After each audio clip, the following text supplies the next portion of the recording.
ho, ho, ho, ho. It's time to celebrate your Milwaukee Bucks.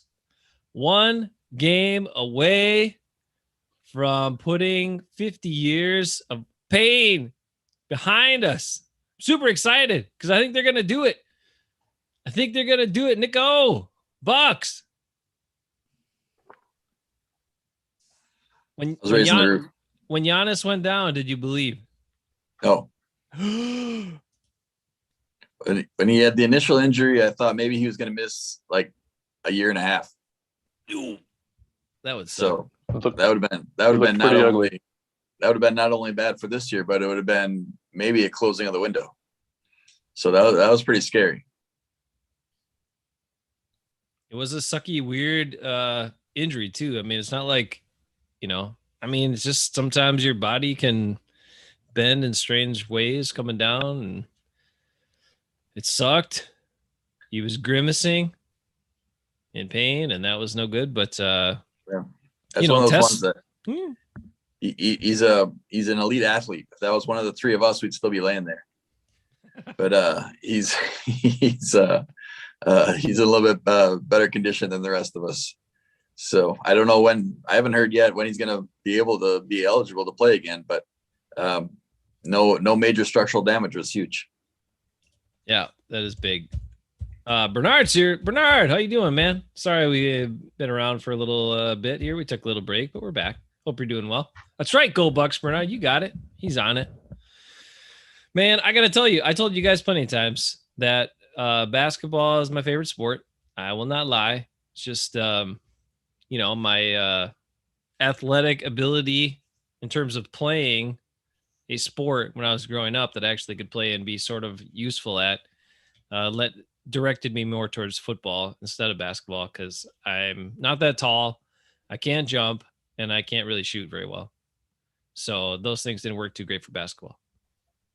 Those are key factors. Rico played basketball for Algoma High. And I'll tell you one thing. He could hit some jumpers, but also has some sweet moves inside. But his number one attribute, is Rico used his fouls.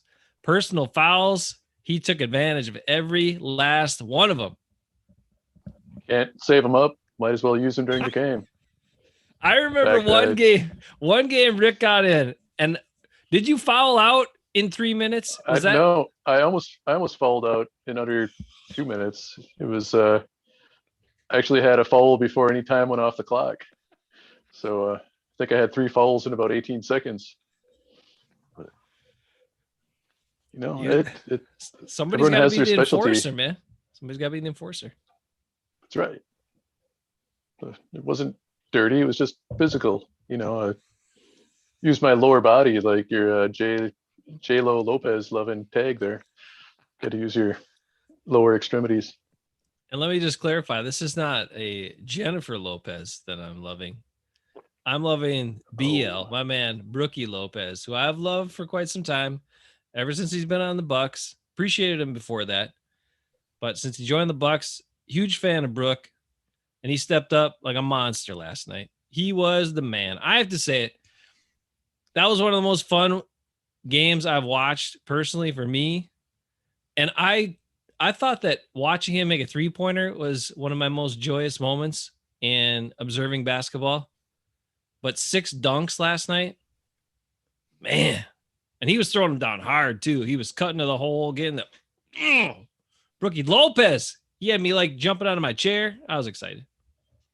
The Bucks decided to get innovative and try something that no one in basketball has ever tried before. They started passing it to the tallest guy right next to the basket. It was pretty effective. I don't know why no one's ever thought of doing that in NBA history. But the analytics guys must have been crying last night because we weren't just doing corner threes. We were just, hey, you're taller than everybody. Why don't you go stand right next to the basket? We'll pass it to you and you can shoot it from 1 foot away or dunk it. And it was pretty effective. I mean, it was pretty exciting to see us, our 7'1" guys stand next to the basket and dunk it all day. He's the thing I love about Lopez too is he's got kind of this goofy guy. He's got a really good attitude, but he's a huge guy. Okay. He's 7'1". He's 280 pounds. Which not many guys in the NBA are that thick anymore, that big, right? So he's a huge guy, but he's also got some touch and some craftiness. Like he did a couple of turnarounds, a little floater, a little runner, a hook. He was doing like, he's got good inside touch. And if you go back over his career, I mean, the guy was an all-star previously. He had, 4 seasons in his career. He averaged more than 20 points a game. He had 2 more where he had more than 19 points a game. And he had another one there. He's almost 19 points a game at 18.8 points per game. So the guy can score. And that's when he was predominantly an inside player. So it's not like the people who came on after, like, Stephen A. Smith and other people talking about it and all this. I never saw this coming. This is, I'm like, what? The guy's been an really effective scorer for a very, very long time. It's just he had a different role with the Bucks because of the way they play and the way Giannis has to have that space inside to work. And if you put him in there too, it can kind of clog it up. So he was just doing what the team wanted him to do by staying out of the paint. Well, last night he needed to be in the paint and he lived in it and he was the man. He was awesome. 14 out of 18 field goals, and one of those misses was like a 3/4 court heave with 0.9 seconds left in the quarter. So he actually only missed 3 shots. He only missed 3 real shots in the game. The guy was a monster. I think he took 1 3-pointer and missed it too, right? Missed 2 3-pointers. Right, but the one was a full court shot, and the other one was a regular. Oh yeah, right on, yeah, right. So every when he was inside the free throw lane, he was like 14 out of 15 or something like that. It's just pass it to him and he scores. Pass it to him and he scores. The Hawks didn't have anybody that was big enough to stop him or keep him out of the lane. Can we expect, like, have the Bucks have this like open Budenholzer's mind to the idea that the Hawks aren't that big, like they're quicker and faster than you guys and more athletic, but you can pound it on them and you probably score almost every dang time. Will he wake up to that? It's hard to say. It seems like everybody knows exactly what the Bucks should do on offense besides the Bucks. Because if you've ever watched a basketball game before, even when Giannis wasn't, when they would do like a little pick and roll where he wasn't dribbling but would spin off the pick and go towards the basket, they would score. And every time Lopez down there, they score. But it just seems, you watch Barkley and Shaq, and they're like, Giannis and Lopez should shoot 0 threes. Just take it inside, take it inside, take it inside. Everybody knows what they should do besides them. The other thing I don't understand is why, and I get basketball's not played this way anymore. I don't know why, but I think Rick would love this. If they just actually set up guys on the low block and gave them the ball, like in the old days, man, like big guys like that. In the previous series with Brooklyn, Giannis, there were times the Bucks need a basket and they posted him up. They let him post up and he was effective. He was like killing it every time. So I don't care if it's Giannis or Lopez, but either one of those guys, give him chances just to put the ball down there. You don't have to dribble drive. You don't have to putz around with the dribble. You don't have to do high screen and rolls. Just give him the ball down by the paint and let him work. I almost don't want to see anybody on the team dribble. like Holiday should dribble, and like Lopez should never dribble. Middleton doesn't have to dribble. Middleton should never, ever dribble. Right. The guy cannot even. Just get the ball and shoot. There's nobody around him. He loses the ball. Bryn Forbes too. I don't know. Bryn Forbes should only do catch and shoot. Like that dude should never dribble or do anything else pretty much. Right. They got a bunch of guys that can score all the time, but once they put the ball on the floor, they got like a whole team of big dogs. Whoa. Big dog could shoot it, but he couldn't dribble it. Ben and I were just talking about that the other night, like how Middleton is kind of like big dog, where sometimes, when the offense isn't doing much, you just need a bucket, like give him kind of that mid range. Don't have him handle it from half court, but give it to him in a shot where he can just kind of maybe take a dribble quick or not, or just freaking shoot it. Cause he's really good at shooting. Like Chris Middleton should shoot. He's very good at shooting. Very, very good. Yeah, except for one small difference. Big dog never missed between 13 and 17 feet from the basket. Middleton is so streaky. Sometimes he hits, sometimes he misses. And he should never be the guy taking the ball from the inbounds down the court dribbling, because he cannot dribble. Give me anybody. Give me Giannis. Give me Holiday. Hell, give me Lopez. I don't even care. Just never Middleton, because he turns the ball over all the time. It's ridiculous. Almost any time that someone passes it to him and he shoots, I feel very confident about that shot going in. It's almost always good. When anybody really on the Bucks dribbles the ball up the court and shoots it with no passes, it never works well. I don't know. I don't know why, like you're talking before about, do they see it or not? I don't know why they don't see that. I'm not saying I would joke around at it, but I'm not saying they need to play Hoosiers ball where it's 4 passes before a shot or you're benched. But it seems like when they pass the ball, they score. When they don't pass the ball, they don't score. I don't know. I haven't done the math on it, but it just seems that way to me. I got to hear from Rick about bringing back the low post game. Rick, what do you think?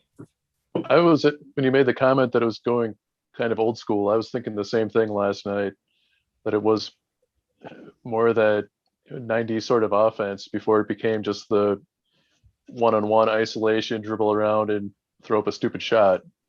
So I was actually enjoying it, and it worked. And I think, as you had mentioned, without Giannis in there, Brooks actually got room to move around a little bit and take control of the paint.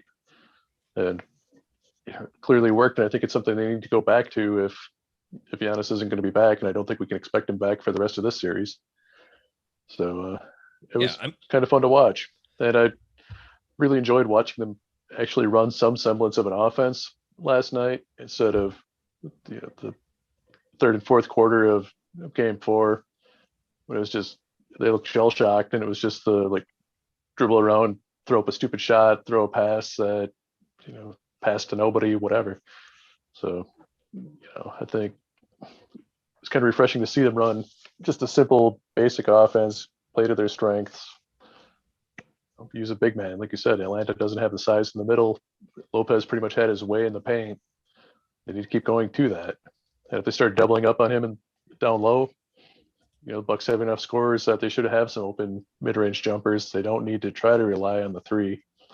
I think that's been part of the problem early in the season, in the series too, is you're getting into the 3-point dueling with Atlanta, and Atlanta, I think, has just better shooters. They can't do that.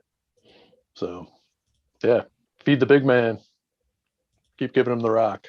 Well, it's interesting you say that, because the Bucks had a huge lead, and then all of a sudden, the third quarter, they decided to chuck up threes with 18 seconds on the shot clock for no reason at all. And they did it twice in a row, missed. And then Atlanta gets the ball, drains the 3. Next time, drains the 3. Next thing you know, you had a 14-point lead. Now it's down to this 8 or whatever it was. And you're just like, why are you doing this? You got a huge lead. Use all the shot clock, pass the ball, play as a team. You've been doing it the whole game. Why is it now you guys are going 1-on-5? Middleton started going 1-on-5, and Holiday started going 1-on-5, where it's like, oh, I haven't shot in a while, so I think I'm going to go dribble and shoot. No, it's dumb. And I don't know why Budenholzer doesn't call timeout immediately and be like, dudes, have you looked at the score? We're kicking their crap out of them because we're playing as a team and dominating. Now, I got one more thing. I was thinking about this because a lot of people are saying, well, the Bucks can't play this way when Giannis comes back because he controls the paint and blah, blah, floppity, floop, flop. And then they're saying, and it makes no sense to have Giannis outside because he can't shoot. What about this?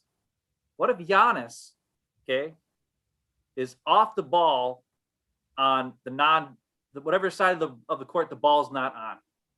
Okay, they do an inside out game. Remember, when they had just from playing NBA Live years and years ago, right? You get your post guy down. You have your 3-point guy standing at the 3-point line. You just pass it back and forth and see who would combine, to double team and collect, and then you pass it back to the 3-pointer, right? And if you had a good passing big guy on the block, you could have somebody come from the wing on the outside away from the ball and sneak over, and a good pass, boom, easy layup or a dunk or whatever the crap it is. Why can't they do that kind of stuff? Have Lopez on the block. Have Middleton at the 3-point line. So they have to be worried about the 3. They have to be worried about Lopez because of his size down low. Have Giannis stand out at the 3-point line. Nobody's going to worry about Giannis at the 3-point line.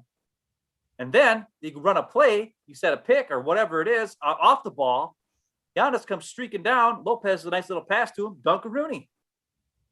He doesn't have to have the ball. to like, or be in the block even to get points in the paint. It's almost easier for him. I mean, how many times did Lopez get alley-oops last night from inside? Well, now imagine that ball is on the other side and Giannis is coming from the weak side where the ball's not, and the defense is not worried about him because they're worried about Lopez down low and three-point shooters and easy passes for Lopez when he's got it on the block. And here comes Giannis streaking down the middle. Alley-oop, slam dunk, boom. Use him that way. He doesn't have to be a blow block player. And then you're setting up everybody. You're setting up the three. You're setting up Giannis around the old corner. The defense has no idea. You got like 4 different options. But what they do now is they do 1-on-5 Giannis or 1-on-5 Middleton when they're in the game. And that's why last night when they played together as a team, you had 26 assists or whatever it was. You had, guys, all 4 of the starters with more than 20 points. All of them have shot better than 50%. Why? Because they're taking shots in the paint. It's not stupid. It's genius. And the Hawks are a smaller team. I mean, I don't understand. And that's the way you can use Giannis. He's got athleticism. I mean, we've seen him. He takes 2 steps from the three-point line and he dunks. Hello. Imagine if he doesn't have the ball and you just alley-oop it to him. That's what they need to do. Atlanta would be like shell shocked. They'd be like, oh my God, we got Brook Lopez down in the block. We got Giannis streaking this way. And then if they cover both those guys, somebody with the three-pointer is going to be open and they're going to drain that crap. And if they don't, you got 2 huge dudes down there to get the offensive board. I don't know. That's what I want to see. I want to see Giannis off the ball and running plays for him off the ball, setting picks off the ball so he can come around, alley-oop, nice pass to the nice dunk inside with a good pass because the defense is worried about where the ball is on the strong side. Those are things that the Bucks don't do. It's just teamwork. It's great plays, and they don't do it. They can let him be, like you said, a weak side crasher. I mean, he would excel. He'd be crazy at that, crazy effective at that. I mean, that's what Pat Connaughton ends up doing a bunch when he's in the game, and he gets a bunch of offensive rebounds. He's led the team in offensive rebounds the last few games because he just flies in there. But Pat Connaughton is like 6'5". Giannis is almost 7 feet tall. Like he could fly in there and probably dunk it while he grabs the loose ball. Like he could be an awesome weak side crasher. And the thing about Middleton that Nick pointed out is Middleton is an awesome catch and shoot guy. He is fantastic catch and shoot. He's good at shooting off his dribble sometimes when he doesn't get a lot of pressure, but catch and shoot, like kick out to him, let him set up and look at it. He will be very consistent at that. So you change the way you use him because the Suns are, if they get past the Hawks, the Suns are going to be a different animal. That's going to be a tougher test for sure. And they're going to have to figure out how to maximize all these guys. They're going to have to figure out how to keep Lopez involved on offense, how to still utilize Giannis, hoping he comes back in time, and figure out how best to use Middleton, where they don't get in these lulls where they're like, okay, now it's Chris's turn to handle the ball and figure out your shot and blah, blah. No, stop that. Keep playing as a team. Holiday's there. I like Holiday a lot more than Bledsoe. Like I trust him more to make the right play. And I wish he was a little more consistent shooter, but I trust him more to handle the ball well and to make the right decision. And I think that's an upgrade. And he's tough. He gets bumped a lot and just kind of shakes it off and keeps going and whatever. So I think those upgrades, I think they're a tougher team. They're not as deep of a team, but they're a tougher team. But if they can figure out, if they should be able to figure it out and use all the guys in the best way, they could be unstoppable. No one could stop them. No one. I don't care who it is. I think that's something that unfortunately happens, when you've got a guy who is such a key component of, both ends of the court, offensive and defensively. Giannis is a huge part of that team when he's on the floor. And I think when you lose a guy like that, it's easy for the team to rally and be like, all right, let's step it up. And guys work harder, they play smarter. When you have a superstar on the floor that can do pretty much anything he wants, it's easy to, you just dump it off to Giannis. Right? You don't have to think or look for the open guy or move around or try to get someone open. You just dump it off to him, give him the ball. He should be touching the ball, every time down the floor. So I think, really what's going to be critical is that the Bucks keep this up. They keep it up tomorrow night. And hopefully put them away. But if they lose, regroup, stay focused, and it's probably a long shot that Giannis will be back, or at least be able to give them 35, 40 minutes a game if he does come back in the finals if they advance. So I think it really is important for them to keep playing like this and not lose sight of what works, whether or not he's on the floor. Keep working that offense. Look for an open guy. Don't just take the easy pass every time and just leave it up to somebody else to make the shot. So, it's coaching, it's playing as a team. And I'm not saying that these guys aren't team oriented, but I think it's just easy to fall back on the superstar when you got someone who can do that.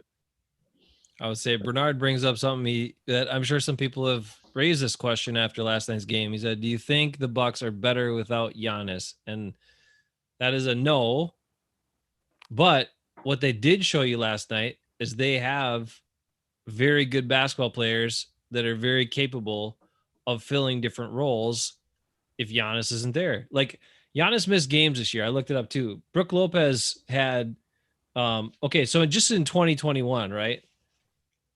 So for the people that were like shocked that he had this monster game, he had 16 games this year with 18 or more points.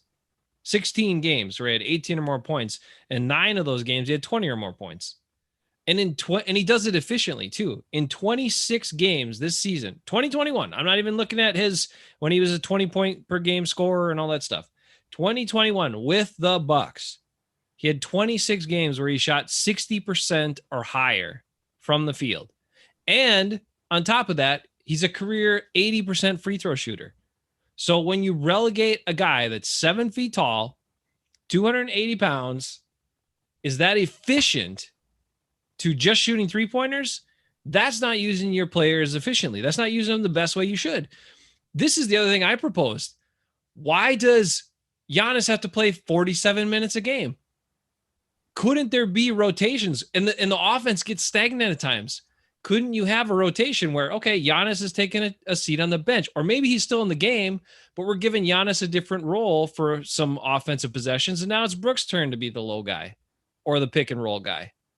And then switch it up. Giannis would expend less energy on the offensive end than if he's in the game, or you can actually give him more rest and work that out. And then, okay, if you gave Giannis a rest and Brook was the guy inside, okay, Giannis comes back in. Let's give Lopez a little rest, keep him fresh. Like, how is that rotation not figured out? That could be unbelievably effective, and you play inside out, which the Bucks would be better at. I mean, give me that. Oh, man. I mean, I don't think I'm a genius at basketball, but it seems like, right? Wouldn't that be awesome to figure it out? And if you're an NBA coach making millions of bucks, you should be able to decide that's a pretty good way to play. Nico? To Bernard's initial question, the Bucks are not better without Giannis. To what he's saying, that the Bucks, everything they did last night, they can do with Giannis, as we were talking about. There's no reason that they can't play that same game as you were talking about, or Ben was talking about.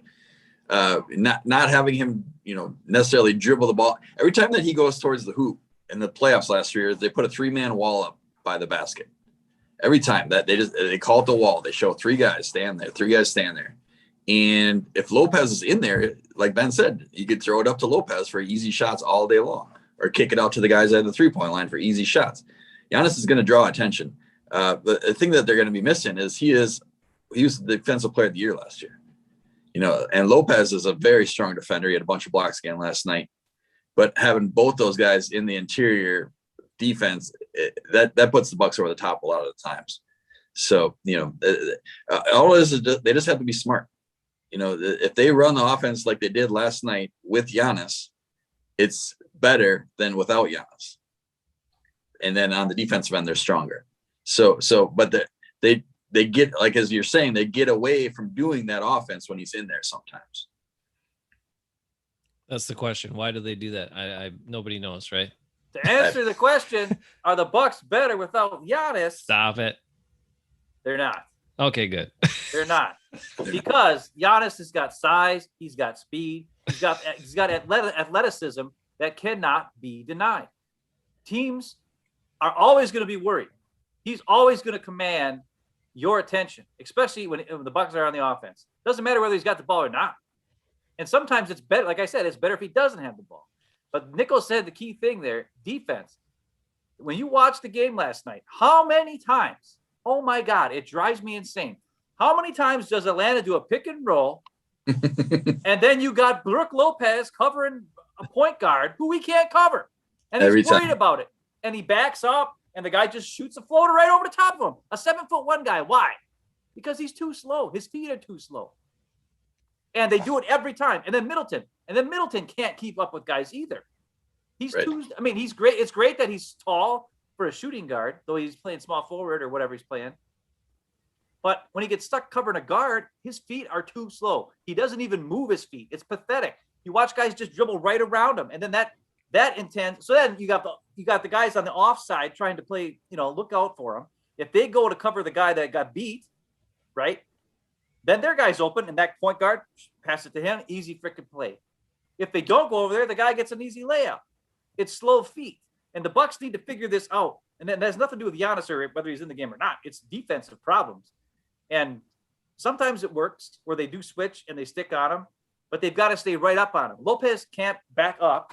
And Middleton, he needs to go. You just go at him. At least make them go around you and slow them down a little bit. They kind of back up, and then they're still too slow to keep up with them. So the key for those two guys is to get up in the face. If you get caught in the pick and roll, get up in the face of the point guard. Make him dribble all the way around you, especially Lopez because he's so big. And they don't always do that. And what Giannis has the ability to do is to come off a weak side, get blocks, get plays where he can get hands in the. That's the other thing I loved about the game when Nico and I watched on Friday night. They were getting their hands on passes. They were looking. I don't know if they were playing a zone more that game or what was going on, but they were like getting in passing lanes. They were causing turnovers left and right against the Hawks in that game, and they did pretty good last night. But most of it was the Hawks were cold. They were not hitting shots in the first quarter, and the Bucks were getting rebounds and then turning into fast break points in the paint and that kind of stuff. But Giannis's athletic ability is something that you can't stop. He needs to be out there, and the only reason why it looked good last night is because I don't think the Hawks were ready for it, and they don't have anybody who can match up with Lopez's size, and that hurt him. And then also the Hawks were missing shots. I mean they were hitting him in the second half. But that first quarter, they were cold as ice. I mean, they were missing shots all over the place. And that was the key difference. And they're not going to miss shots at home. They're a lot better shooter team at home. So that scares me for tomorrow night. But, I think they could still pull it off tomorrow. When Lopez was out there covering those threes, too, he's not rebounding. Right. So he's always 25 feet away frequently 25 feet away from the basket when they're missing shots. And then the Bucks have given up way too many offensive rebounds. And Lopez had at halftime yesterday, he had 2 rebounds in the whole first half. Now, Middleton had a ton, though. When you're making every shot, you're not going to get many of your own offensive rebounds, because he was making all the shots, obviously. But it's still a point where how many times you watch the Hawks there's 4 Bucks, and then somehow the Hawks get the offensive rebound. It happens a lot. And none of the Bucks don't box out. It drives me freaking nuts. I don't know jack squat about basketball, but when the ball goes up in the air for a shot, I find a guy, stick my elbow in his gut, and back up on him so he can't get the board. And I hold him off. Step on his foot, Step on his foot. Whatever I got to do to make sure that guy doesn't get there before I do. The Bucks just stand there. They watch the ball, and they look and try to jump up and get it. And then here comes a Hawk screaming out of nowhere, flying up, grabbing it. That Collins guy is crazy. And so is that other Capella guy. Those 2 guys get so many boards on offense because the Bucks aren't boxing them out. They're not looking for them. And they come from out of nowhere. And there's 3 Bucks standing there. Nobody boxed anybody out. And here Collins jumps up in the middle, grabs it, and resets the freaking play clock for the Hawks. Come on, box a guy out. You're all bigger than every one of those guys. Tucker is huge body-wise. Portis is a pretty solid guy. And Lopez. Just freaking grab a guy, stick your butt in him, and freaking box him out. They never box anybody out. That's first of all, okay, I got a point about Lopez I want to get back to. One more thing here, but I got to ask Rick. Rick, are those all approved boxing out strategies that Ben just talked about? Elbow a guy in the gut, step on his foot. That's all stuff you used to do. Absolutely, and that's why I nearly fouled out in 18 seconds. Last night they called Pat Connaughton for an over the back when he was flying in for an offensive rebound, and I was like, "You better start calling the Hawks for some over the backs Yeah, too." they were But all over the back. But you are correct that if you're more aggressive with your box out, you're more likely to get that over the back call. If you're kind of weak or passive with the box out, the guy can go up and he'll still be over your back technically, but if you're backing into him, then he'll be way over the top of you and they'll have to call it. If you don't, if you give him the space, then it's marginal and the officials probably let it go on.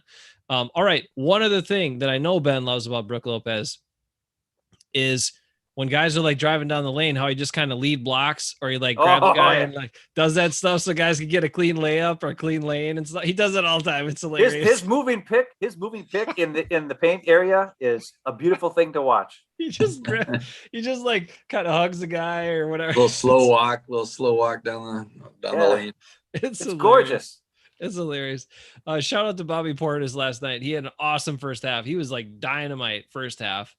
And now he hit a big 3 late, but he had missed 8 shots in a row before that 3, which in the third and fourth quarter, he actually missed 8 field goals in a row and a couple of free throws. I was like, dude, come on, bring it back. And then he nailed that big 3 corner 3 to help put things away at a key point. But he had a great game last night too. So they needed all of it. They got to keep doing it. And guys, I'm telling you, 50 years, Nico, 50 years since the Bucks have been in the finals. Come on, our first time in our lifetime. They could do it. Well, Ben might remember it, but the rest of us, that's older than we all remember. And but the thing to remember is that the Hawks haven't exactly had a long history of winning either.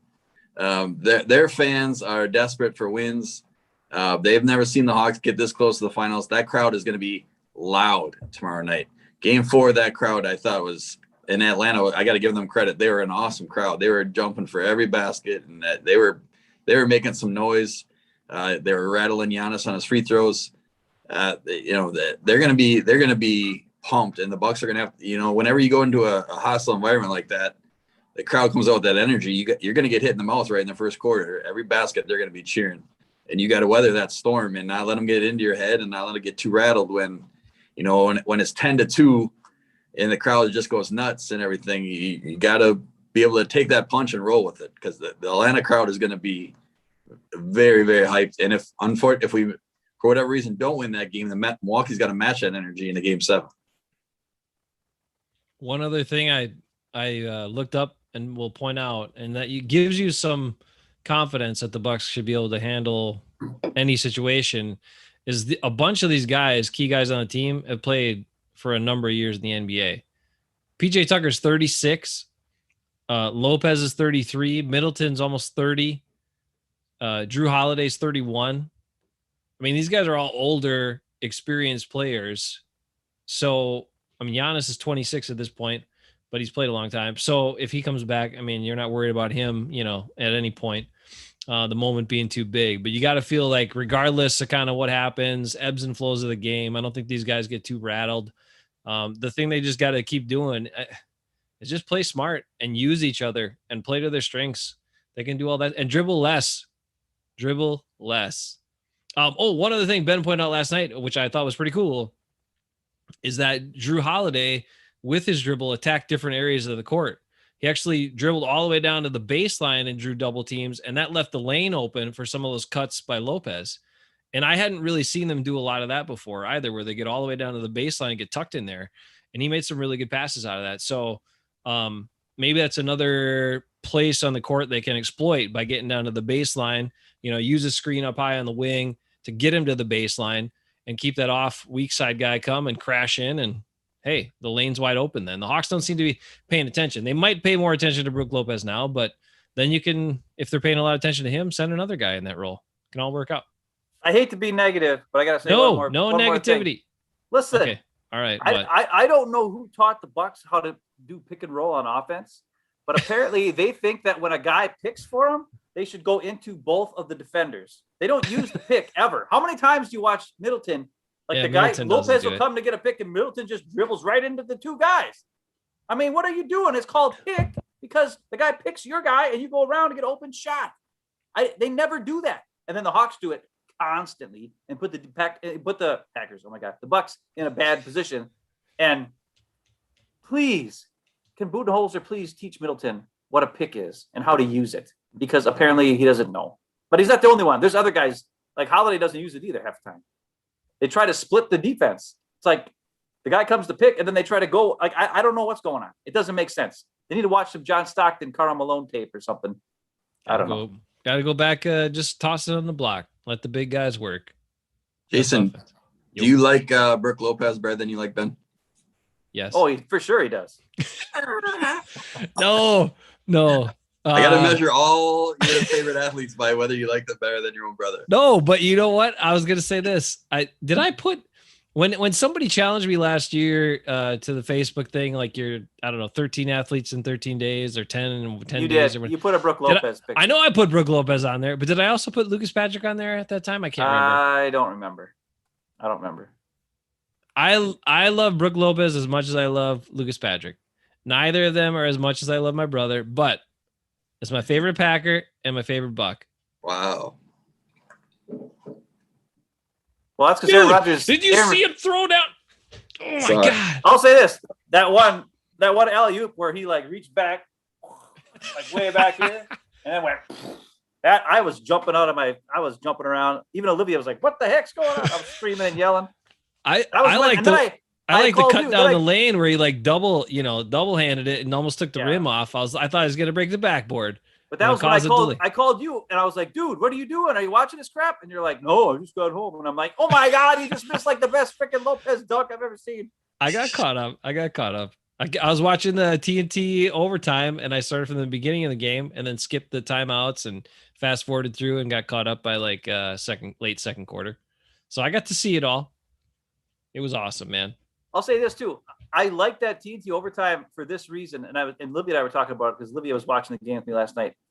You really get the feel because like when you're watching it on regular broadcast, you don't always get to feel what the stadium is like or what the arena is like.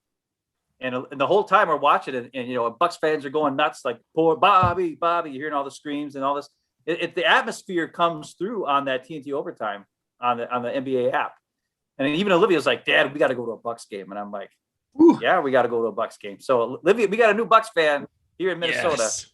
Nice. Man, they got to win the championship this year. All right. Bucks tomorrow night. They got to do it. Oh my God. First NBA finals of our lifetime. I can't even believe it. That would be amazing. All right. Now the reason we brought Rick on for the show tonight is to critique Ben's top 10. So Ben has a top 10. Let's get to it. We do? Okay. Rick's got a harsh critique for you. He's got his own quarterback top 10. Oh, good. All right, cool. Top 10 I have a list of guys that I know are not going to be in Ben's top 10. Oh, who's that? Matt Ryan? We can start with number 12. Oh, Jason, don't forget there's something you should be excited for coming up too. What? What's that? I heard a rumor that the HBO show this year is going to be the Dallas Cowboys. So you're going to get to see all the inner workings of your boy McCarthy, getting massages and smashing watermelons and all the stuff he does to coach up those Cowboys. Every episode he gives a speech. It'll be, hey, everybody, feature one-on-one matchup. We got to just one-on-one matchups. Got to emphasize the fundamentals. We don't change what we're doing. We just got to do what we do better. I don't know if that's finalized yet, but I heard there might be the Hard Knocks team. Wow. He's pretty crafty. I don't think he'll give away all the secrets on that stuff. He's got a lot of secrets. Hey, did Aaron Rodgers opt out today? Did anybody know? No. Dang it. I think he's going to come back and play now just because I don't think he wants to sit out a whole year. He ain't going to lose $30-some million. I don't think it's about the money. I don't think he wants to lose the year. Look, here's the deal. Let me just say one last thing as we finish talking about the Bucks, because they changed players. Like for the last couple of years, they've been close, right? They've been competitive, close. But they kept the core guys and they kept shifting around. Okay, let's get these other bench players in and these guys in and whatever, and trying different mixes. And it sucked. Last year Giannis also had an ankle injury, which hurt him. Other years they've had other guys with injuries. Bragi was out that one year, which really hurt him a lot, stuff like that. And so they've made these adjustments. And so they get this year like a guy like Bobby Portis. They got PJ Tucker playing roles. Are those guys going to be on the team again next year? I don't know. Probably not. Probably not, right? But they're here this year. They're here now. And that's what I think after all this crazy stuff with Rodgers and the Packers and everything else, that's what they have to look at. They have to be like, look, everything changes year to year. It can change year to year. What about this year? Do it now. Let's go for it. Let's win a freaking Super Bowl. Let's be the best dang Packers we can be while we got Aaron Jones, while we got some of these guys on the team, while you still have Devontae Adams before he leaves. Let's utilize it. Let's play for this year. And then after this year, fine, blow it up. Move on to Jordan Love. Aaron Rodgers out of town. Devontae Adams, go play with Derek Carr, your best friend. Fine. But this year, let's freaking do it for 1 year. Be committed to this team, this season. Focus on this year. That's what the Packers need to do. Number one, Matt Hasselbeck, Rick says. Well, this is not all time. Number one all time. Oh, yes, all time. Matt Hasselbeck. No, I will say there's some rumors that the Packers are in talks with Devontae Adams about an extension for $25 million a year.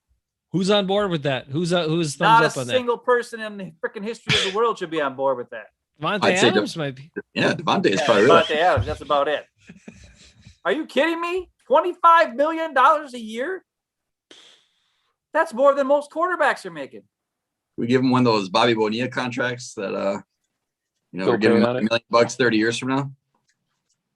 I guess 25 million a year for 25 years. I don't know. All I know is it's dumb. If that happens, I am done. I will not be a Packer fan. I will be something else. You're a gonna Browns leave? fan. You're gonna leave your man Aaron Jones I'll after leave they him. sign him? Come They're gonna on. screw him in 2 years. They're gonna cut him anyways because his contract balloons in the third season. So Just they're gonna cut him or redo his contract by that point. Be a fan Listen. for this season. Be a fan Dude, for this season. He'll They be the gotta sign back- superstar, and then Ben will hate him. They got to sign back Jair Alexander. They got to sign back. No, they don't. He Yeah, doesn't they get do. enough picks. He doesn't get enough picks. Not enough Okay. game-changing plays. We're not doing the top quarterbacks yet. Okay. Has anybody seen the top 50 players in the NFL according to PFF grades? If Billy Turner's on there, it's trash. He is not. Okay, good. But the Packers have 4 players on it. And 3 of them are the number 1 rated player at their position. Oh, boy. Who's that? Number 1 rated player at their position. That's got to be Bakhtiari. Bakhtiari, Devontae Mason Adams. Crosby. Devontae Adams. Mason Crosby, number 2, but number 1. There's no kickers on Alexander. there. Oh. And Jair Alexander, all ranked number 1 at their positions, according to PFF grade.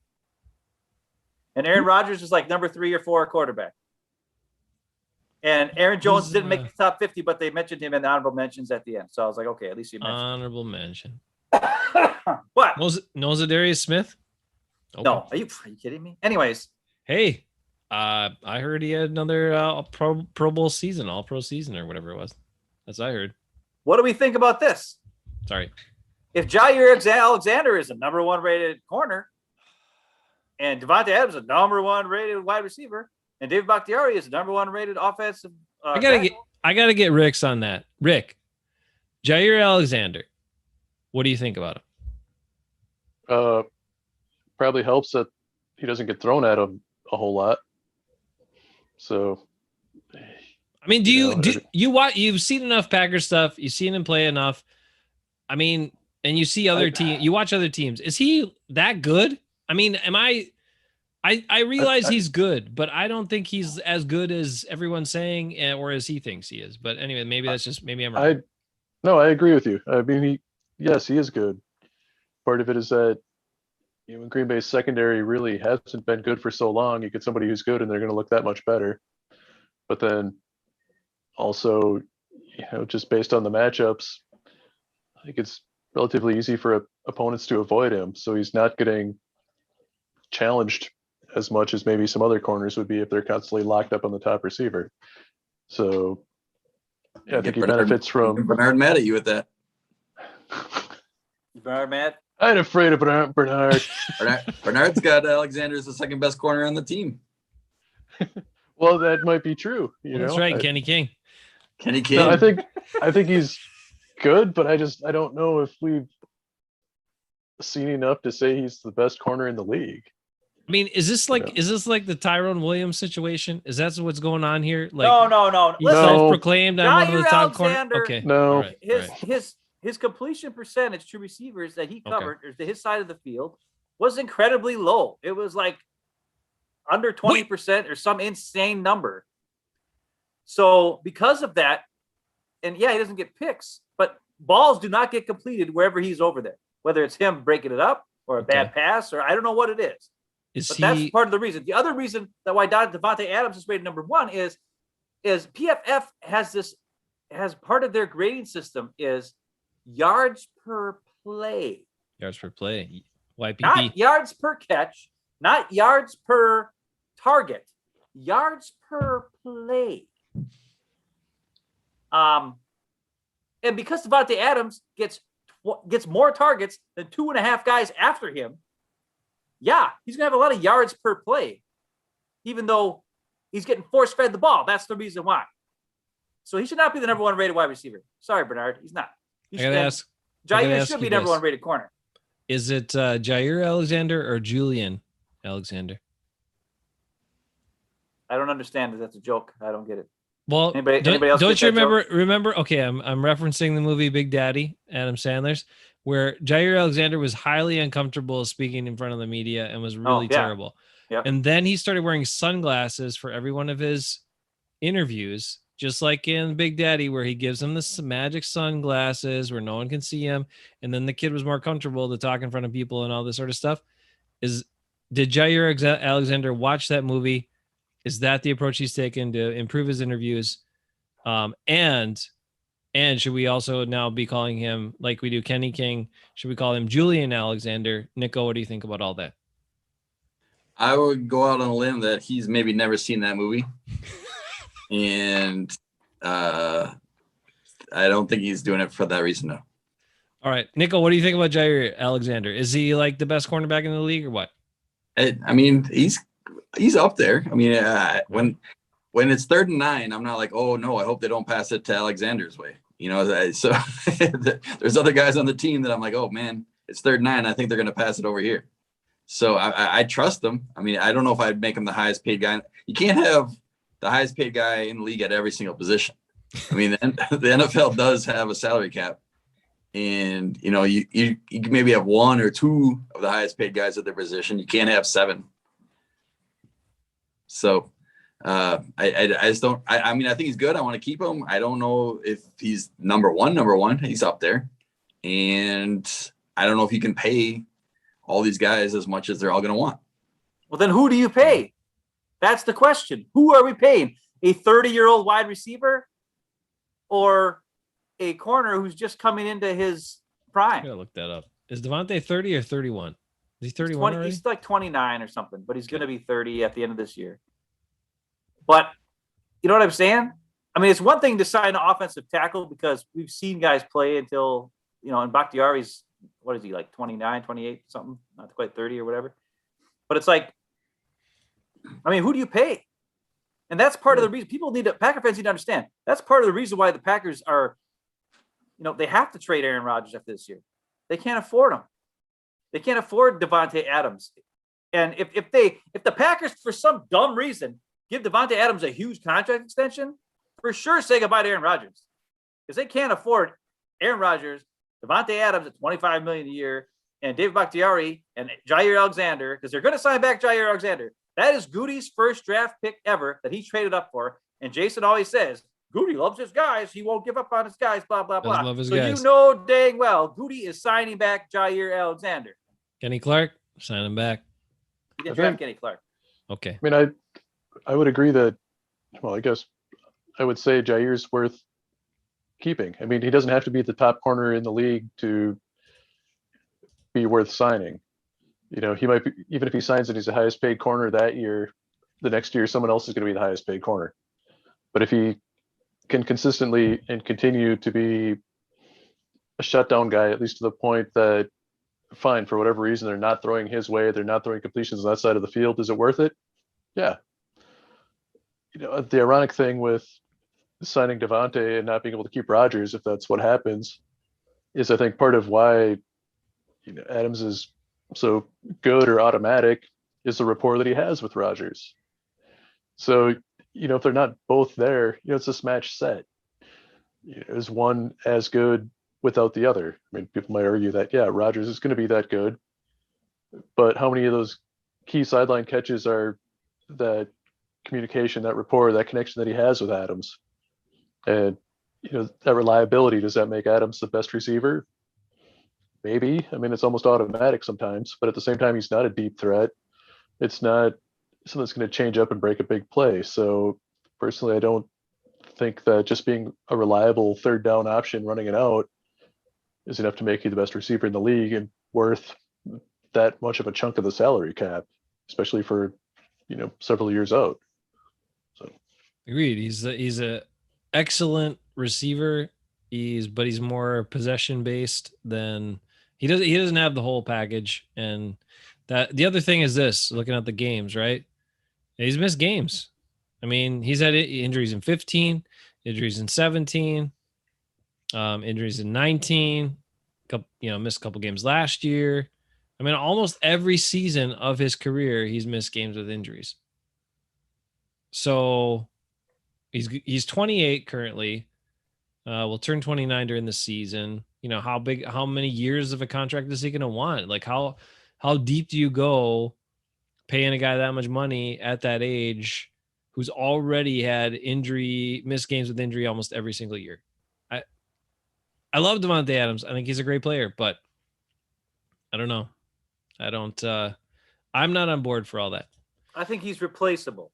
I don't know if Jair Alexander, a corner, is a very difficult position to play, and he's shown he can play it, and sometimes he'll make a crazy play. The one thing I like about Jair is when he decides to do something, he goes all out and does it. He might be wrong sometimes, but there's times where he makes plays. He has my favorite tackle of all time when he tackled Diggs into Thielen or Thielen into Diggs, whatever it was. He's got that safety against Cousins last year, where he thought it was a running play and it wasn't. And he said, well, I guess I'm going in there. And he freaking sacked him for a safety. I mean, and then there's times I brought it up before where he's beat and he knows he's beat and the ball's going over the top of him. He's got no safety help. And he just goes and freaking grabs the guy's leg and trips him. And he gets pass interference. Yeah. But you know what? He knew that if he didn't do that, it was going to be freaking 7 points. So that's another something people don't talk about is he understands what's going on around him. And maybe he got a pass interference in that play, but it wasn't 7 points. And it was the smartest move of all. And that's something you don't really notice when you're a fan. You're just like, oh my God, he got passed. What? You got beat pass interference. Okay. But it was a smart move to do it. And that's harder to replace than a possession receiver who drops open touchdowns in the end zone of the NFC Championship game. Oh, okay. Hey, Bernard's trying to goat us here. He says Kevin King is the GOAT. But I knew it. Come on, Bernard. He's not. Bernard, I'll never stop hating. I hate everybody. Remember when GOAT was used as a negative before it became the acronym? Yeah. Yes. Right. But okay, I will admittedly say this. I don't watch all the cornerbacks in the league, so I think he's very good. Maybe I'm comparing him to like past guys that I thought were super good, and I don't think he's as good as them, like even Tramon Williams, but in his prime. But if you're telling me that Jalen Ramsey is the best corner in the league, and I watched Jalen Ramsey, not do so great, or you tell me like Richard Sherman was the best cornerback in the league for a number of years, and I wasn't all that impressed with him, other than the fact that he grabs and holds guys all the time, then okay. Then I'll say, okay, maybe he is. I don't know. So it's comparison to like who all the other guys are. The other part, Ben, as you pointed out, or maybe you didn't point it out, but you meant to, is the Packers have really struggled trying to find cornerbacks and make the right selections for guys. So if they finally got one that's good, they better hang on to him. But receivers, they seem to find lots of those guys that are good. So that's the case against Davante Adams signing. That's the other thing. Every year it's the greatest receiver draft. 2 years in a row is the greatest receiver draft. Well, it's always going to be the greatest receiver draft because that's all college does is pass. So and everybody wants to be a receiver. Let's see what this Rodgers kid can do too, and what he brings to the offense. That might I be mean, interesting. listen. Get to your Devontae, top 10 list. Let's go. I don't know if we should even do it anymore. It's already 10. Okay, you want to wait? Si- Do it next signing week. back The top Devontae. 10 of 10. All right, 5, 10 of 10. Here we go. Are we doing it right now? Yep. I All right. guess. Nico, what do you think? You got time? Nichols always got time. He loves it. He can leave if he needs to. If it was a Bucks game, if there's a Bucks game tonight, then he would not have time. But there's not a Bucks tonight. Tomorrow. Nico, what are you doing tomorrow night? He's watching the Bucks. The Bucks probably. Oh, okay. All right. Good job. I'm not. Oh my God, I'm not watching the Bucks tomorrow. I'm watching it. Dang it. It sucks. I kind of want to watch the Bucks tomorrow, but I won't be doing that. Okay. So my quarterback rankings are based on these attributes. There's the runner, the scrambler. Now the scrambler doesn't run for yards. He scrambles, he runs for passing. Okay. The deep, strong arm, accuracy, hitting receivers in stride so that they can keep going after they catch the ball. That's something that a lot of guys, some guys don't do that as much as you think they do. From the film I was watching the last couple of days. Ball skills, and that would be being able to throw the ball from multiple platforms when guys are hanging on you, off your back foot, throwing it off your sideways, doing all kinds of crazy stuff, right? Pocket movement or pocket presence, the ability to just subtly move this way or subtly move that way and get, understand what's going on around you and just feeling it to give yourself that extra second until a guy gets open to throw the ball to him, right? Knowledge of the offense and or defense you're facing. That's another key thing that some young quarterbacks don't have, and obviously, other quarterbacks do have. And then the last one is leadership, the ability to galvanize a team, rally them up, do the stuff that needs to happen, be the guy, and also have the men follow you through everything. Okay, those are the ratings I used. And I've got some guys who didn't make it. I'll talk about them later. We'll do number 10. My number 10 quarterback. Nico. What? I have a question. Oh, yeah, okay. Rick, do you want to know his methodology for determining leadership? I think so. No. You, as a scientist, is there usually some sort of method for determining these things that Ben's going to judge everybody against? Some of them can be objectively measured and quantified. However, there are some intangible things such as leadership that are going to be subjective and a little sketchy, but that's where some uncertainty comes in. Does I have It's a the question. Ben factor. Does heart actually, are you looking at their actual heart size? Have you scientifically measured their heart to see whose is bigger? Okay. All right. No. An nothing to do with enlarged it. heart would be a negative, probably. That can be Right. a life-threatening condition. Ben George He's not Roethlisberger, giant. Ben Yeah. Roethlisberger did not make the list. Oh, He's got a large heart. George Mirazon, shout out to him as well. George Mirazon. One of my favorite NBA players of all time. And a great actor. And excellent Yeah. dancer. He's a triple threat. All Okay, right, Ben. here we go. Number 10 on top 10 quarterbacks of 2021 is the 7-time NFL champion, Tom Brady. Listen, Oh. I don't like him. I freaking hate him. But you can't deny a guy who wins the dang championship 7 times. You just can't. I don't care. I don't care if he's afraid of guys. He threw up a wounded duck interceptions because he thought he was going to get sacked. I don't care. I don't care. What The if guy has won 7 championships. He has the leadership. Number 1. Okay. Top-notch leadership.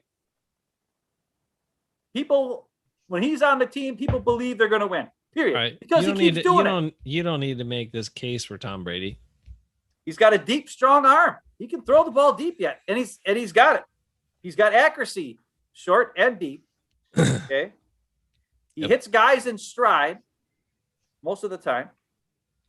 His pocket awareness and movement is top notch in the game because he has no speed, so he's got to be knowing what's going on around him. And he's got incredible knowledge of the offense he's in and the defense he faces. Those are the reasons why Tom Brady is number 10. Does anybody think that sucks? Let me hear you. Well, I would have much higher, but go ahead. Oh, okay.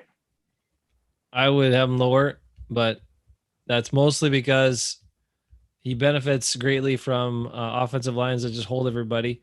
as you witnessed in the NFC Championship game, when he gets True. pressure, he stinks.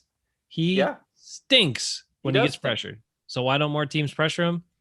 They try, but they get held a lot. So they got to bring extra blitzers. But just bring the blitzers, man. If people just went and blitz Brady like all day long, he would stink it up. Anyway, go ahead. Rick, you okay with that one?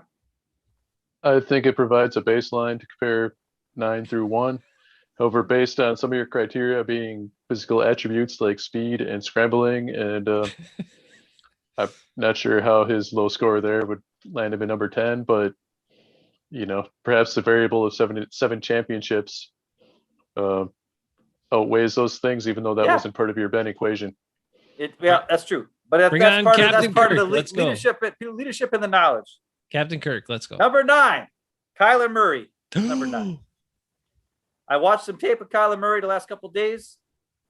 He only looks to run. The guy doesn't know what's going on. He's super short. You can't see over the top of his offensive line. However, he's freaking scary and fast. And he's like a damn jitterbug. You can't stop him. But he's going 1 on 11. And when you're going 1 on 11, as we watch from the Bucks, you go 1 on 5, it doesn't always work. It's not as solid as sitting in the pocket and throwing it to an open guy. But he can't sit in the pocket because he can't see anybody.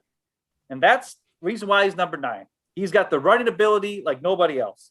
He can scramble and throw, but usually he just goes to run. He can throw a deep ball. However, I saw a lot of plays of his, a lot of highlights and low. I didn't see too many lowlights, but I was watching even the highlights. Very seldom is he hitting guys in stride where they can catch the ball and then move on. A lot of them are thrown up there, and then like DeAndre Hopkins is just jumping up and grabbing the ball. It's like a jump ball. It's not like within the offense. Okay. He does have great ball skills. He can throw off platform, throw it on the run, throw it off his back foot. He's got a really strong arm for such a short guy. And he also has pretty good pocket awareness. Like he knows when stuff's around him, but he doesn't look to pass. He looks to run right away. And like I said, when you're going 1 on 11, you can't score a touchdown every time you're going 1 on 11. So that's why he's rated number 9 for me, Kyler Murray. Yeah, nothing? Okay, keep going. Number 8, here we go. This guy gets no respect. Captain Kirk. No. Rodney Dangerfield. He's got a couple things. He's got running ability, but not usually on scrambles. They're usually designed runs.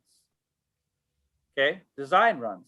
He also has a very, very strong deep passing arm, and play action is his best friend. Ooh, Cam Newton. He's incredibly accurate on these deep passes, and he often hits guys in stride on these deep passes. It's almost like a handoff. However, the reason why he's 8, he has been in the league for a long time. Only the last couple of years has he kind of shown, hey, this guy maybe he's got something. And he's got the top running back in the league when it comes to yards. And you wonder, is that the reason why he's doing so good? Or is it maybe he is actually good? But when you look at what Derrick Henry does before Ryan Tannehill got there, his yards weren't as good. So Ryan Tannehill has helped Derrick Henry become the top running back in the league, which makes Ryan Tannehill number 8. Because not only is he incredible on his deep passes, accurate, in stride, crazy, he's great on run pass options. He's great on delayed handoff, fake outs. And he also helps out Derrick Henry. So that's my number 8, Ryan Tannehill. He's way better than you think he is. Trust me on that. Watch the film. Nico? I got all 3 of these in the exact opposite order. I'd go, I'd switch them around. I thought you were describing Taysom Hill, but I'm more comfortable with this pick. Okay. All right, good. So that's right down number 8. Number 7. I got some video of number 7. So I don't know if you got share with me here, Jason? Yep. Should be good. Oh shoot, I gotta open it up. Jason, talk about something real quick so I get something going on. All right. I'll be honest. I don't watch enough Ryan Tannehill to know if he's good, but I know he's had really good quarterback rating for the last couple of years. I don't know if that's due to having a run first offense or he's, I don't know, but he's being effective. So, okay. Give him some cred. All right, cool. I'm still wondering. I'm waiting for Captain Kirk. Okay, this next guy, number 7, quarterback. Top 10. It's a top 10. Top 10. This is number 7. Captain Kirk.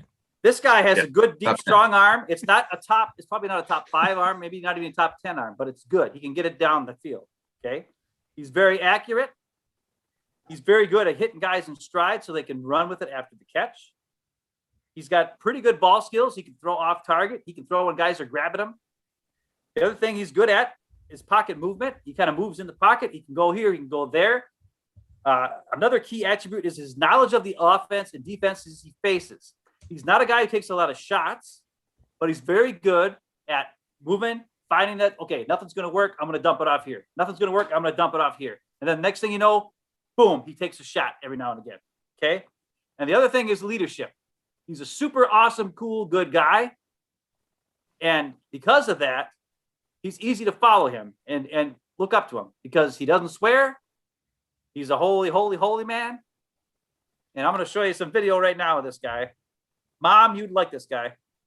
He's the opposite of Russell Wilson. Not a fake guy at all.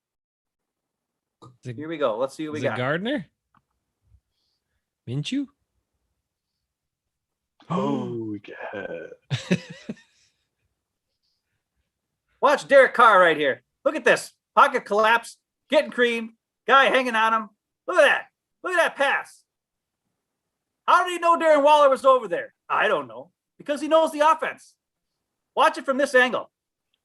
Watch how this gets creamed. Watch how he has nowhere to go. I don't know if it's getting delayed in the video or not, but watch this. I slowed it down. He's waiting for this. This guy's holding. That's Tyrann Mathieu. Watch this. 55 grabs his chest. He's like, get out of here. Darren Waller. Look at that throw. All arm. Nothing on him other than arm. Gets over Darren Waller for the first down. How many guys can do that? Aaron Rodgers can do that. But Derek Carr never gets credit for that kind of stuff. People forget, or they don't even know, I guess, that Derek Carr can do all these things. And that's why he's number 7. Rick, take it away. Let's tell me a little bit about Derek Carr. Well, he plays with a lot of heart. He's, like you said, a very passionate quarterback. He's good at rallying the team. I think the biggest problem is his consistency. You know, we talked about it this past season where there were weeks that he looked awesome, you know, like arguably top 3, 4, 5 quarterbacks in the league.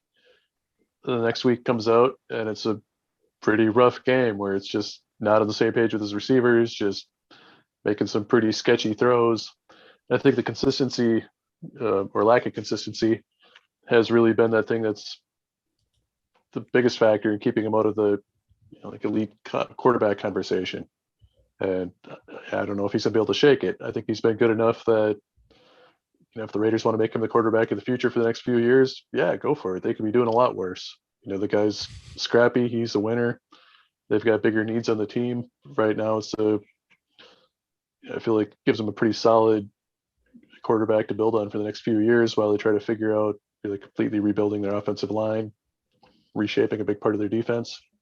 Yeah, I think he's a good pick where you have him. That's interesting that you say reshuffling the offensive line, because I got one more play to show here, Derek Carr. This is another thing that he does that a lot of people maybe don't give him credit for. Like I said, I think he's got a complete grasp now of the John Gruden offense. He knows what's going on. He knows what the defense is trying to do to him. He knows what the offense is trying to do to particular defenses. And here's another example of him. He's going to watch him what he does. He tells Jacobs, he's like, hey, we're getting a blitz down the middle here. You need to pick this up so that I can make this huge play happen. So yeah, he's just pointing over there and he's looking at him. He's telling him what to do. And then watch Jacobs come up, pick up the blitz here. And Carr just gets hit. If that blitz would have been picked up, this would not be a touchdown to Ruggs. It would be Derek Carr, getting creamed. But he reads it. Look at him right there. See? He reads it. He tells Jacobs, dude, you got to pick up this blitz here. It's coming. See right there? He's looking and telling him. And watch it from this angle. Watch how if Jacobs doesn't get over there and pick up that blitz, Carr's is creamed. And he's going to have to do a lot more of that with that new offensive line the Raiders have. But he's able to see it. It's not the greatest pass in the world, but he gets it out there. And it's a huge touchdown. And that's the kind of stuff that Derek Carr gets credit for. When you know what your offense is supposed to do, and you know what the defense is going to do, you can take advantage of that a bit and get a huge play like that. And he does a lot of like when I watched a lot of film the last couple of days, he dumps it off to the running backs in the short passes a lot. but there are plenty of times where he's going deep. I didn't know Nelson Aguilar had that many deep passes for the Raiders this year. And I was like, holy man. Like, he had a crap ton of deep passes. Hit him right in stride. Boom, touchdown. Nelson Aguilar, who couldn't do jack squat with the Eagles, was catching all these deep passes last year with the Raiders. It's not a coincidence that he couldn't do it with the Eagles, but all of a sudden he does it with the Raiders. It's got something to do with the quarterback. So I'm giving him some love, and he deserves it. Who you got at 6? Captain Kirk? Number 6. I'm sorry about this, Mom. But he is still scary. He runs. He runs, okay? He scrambles. And when he scrambles, he always looks to pass first. But he can still get away and run if he has to and extend the drive. He always extends drives on third down. It drives you nuts. Then he runs around like a crazy guy and throws up some crazy bomb for like 45 yards. And then somehow DK Metcalf's there to catch it every freaking time. He's got a strong arm, and he can throw the ball from different ways, like, from here, from there, from everywhere under the sun. But I don't think he hits guys in stride ever. Almost every time, it's like it's a jump ball. It's very seldom that he hits guys in stride on the deep passes, anyways. His pocket awareness is not that great because he's always looking down at the rush. He's too afraid of the rush, and he always blames. And he's not a great leader. He just spent the offseason blaming his offensive line when it was actually him who caused a bunch of problems. Ben, he always says "Go Hawks." I don't care if he says "Go Hawks." Oh, okay. I don't like his leadership. I don't think he's got great knowledge of offense or defense. I think most of his stuff comes because he runs around and just does crazy stuff, and it's hard to contain him. But that is a skill, and it's a skill enough to put him at number 6. That's Russell Wilson, Mom's favorite guy.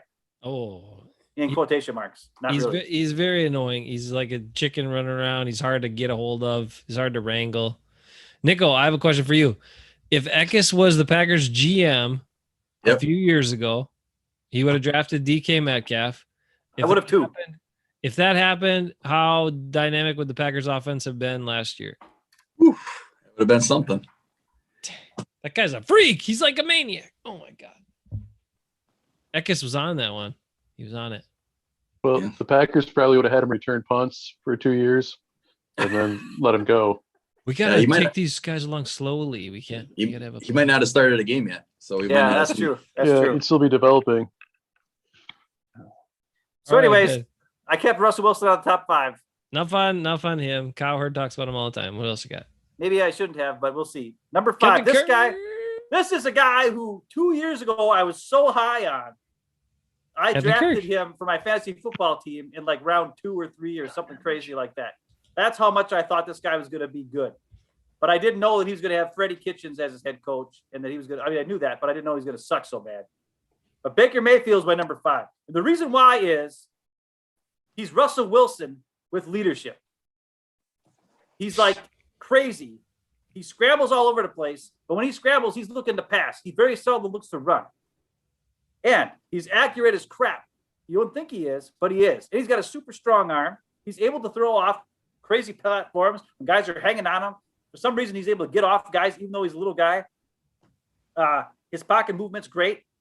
And the other thing is his leadership. If he can somehow get knowledge of offense and stuff, most of his plays I watch are not within the actual play. It's usually him, running around doing crazy stuff and then making something happen.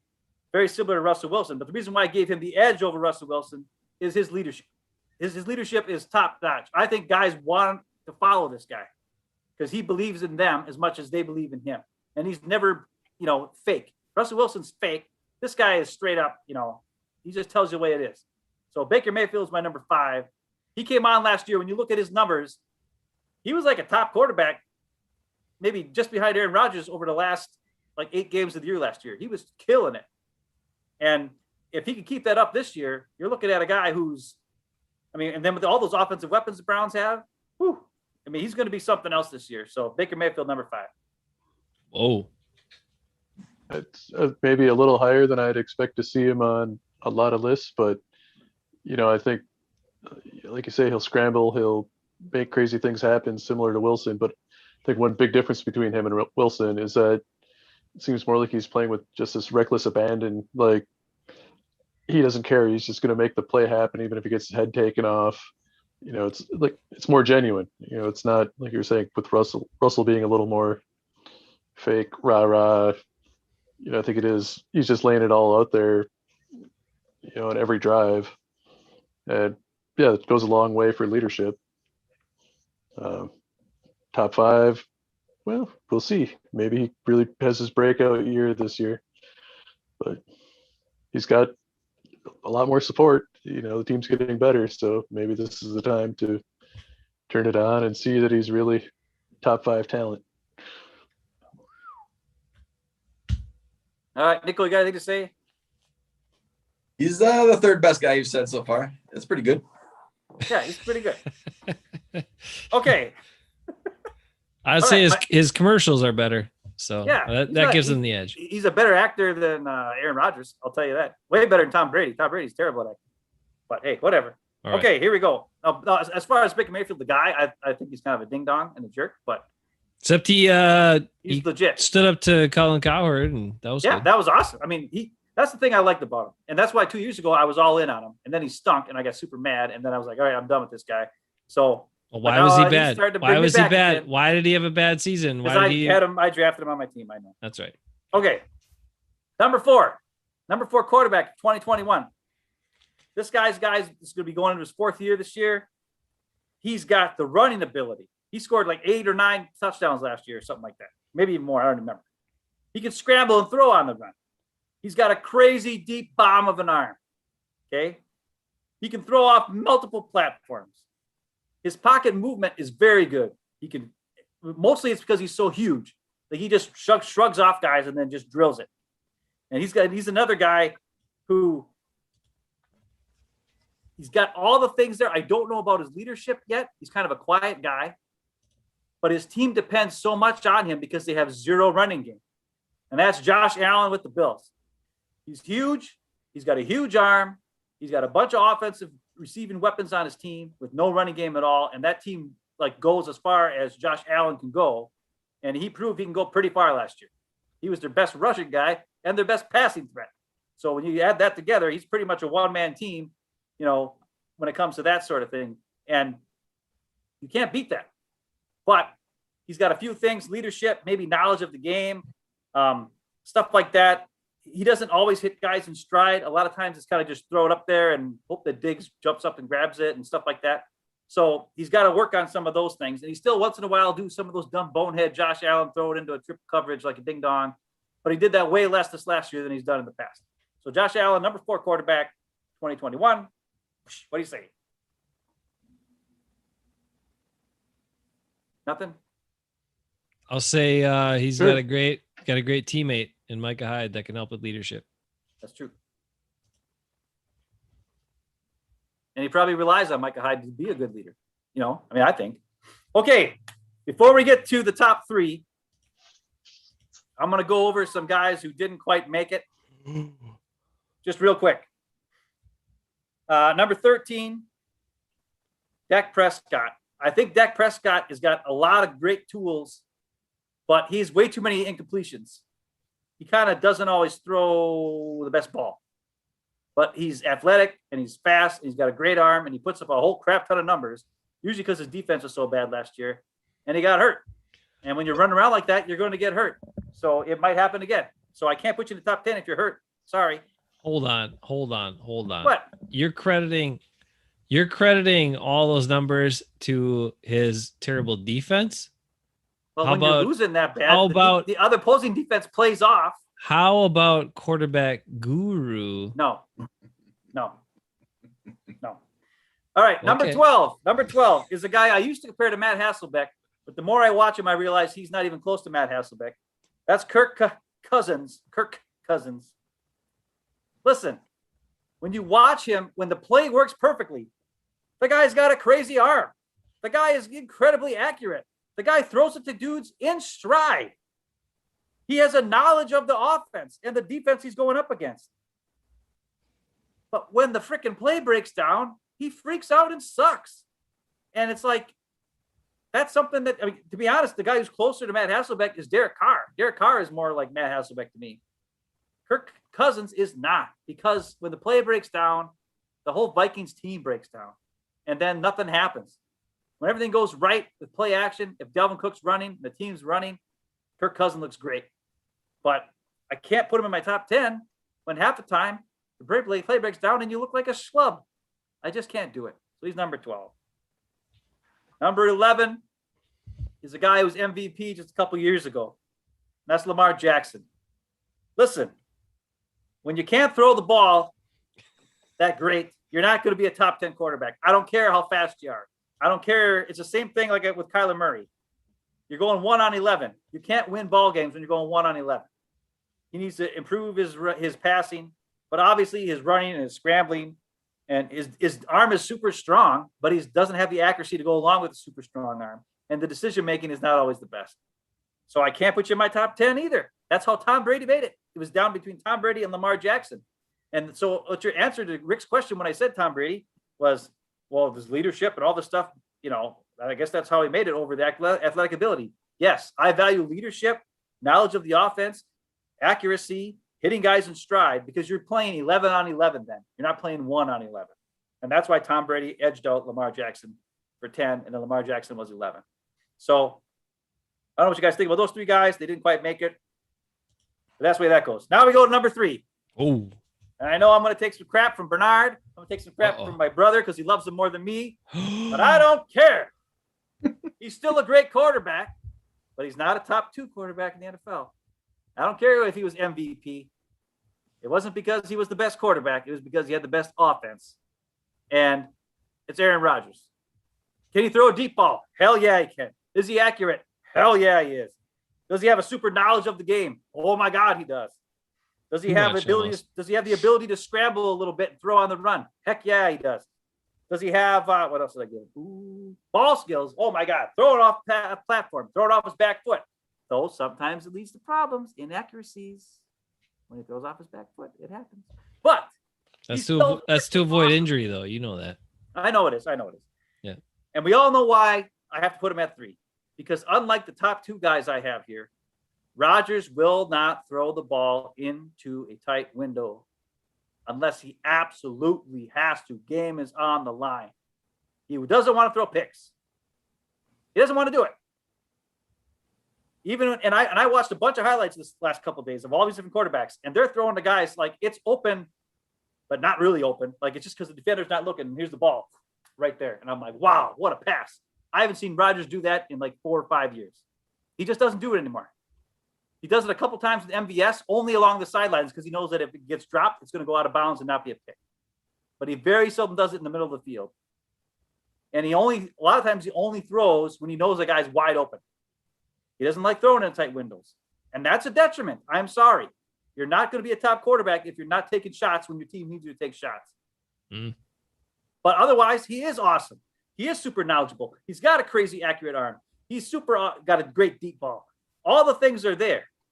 And then also, I got to give him a bump down on leadership. I'm sorry. When you're the quarterback for 16 years and everybody talks about Charles Woodson and Julius Peppers and Mercedes Lewis being the leader of the team, that's a problem. Aaron Rodgers should be the leader of the team, not all these other guys. So that's just something I got to say. And that's why he's number 3. Let's hear it, Nico. What do you got for that, Nico? I'm not even trying to be funny. Like, I can't think of who your top 2 are that are better than Aaron. Like, I know one of them, but I have no idea who the 2 guys are that you think are better than Aaron Rodgers. That's crazy. I'm okay with Rodgers not being the top QB, but I don't know if I would put him below a second-year player who had one pretty good year. Hey, we're not there yet, Rick. So you're going with a guy that has like 2 wins in his life, huh? Just hang on. Jace, what do you got? Chris Sims put him also at number 3, put Josh Allen ahead of him, which I was like, no.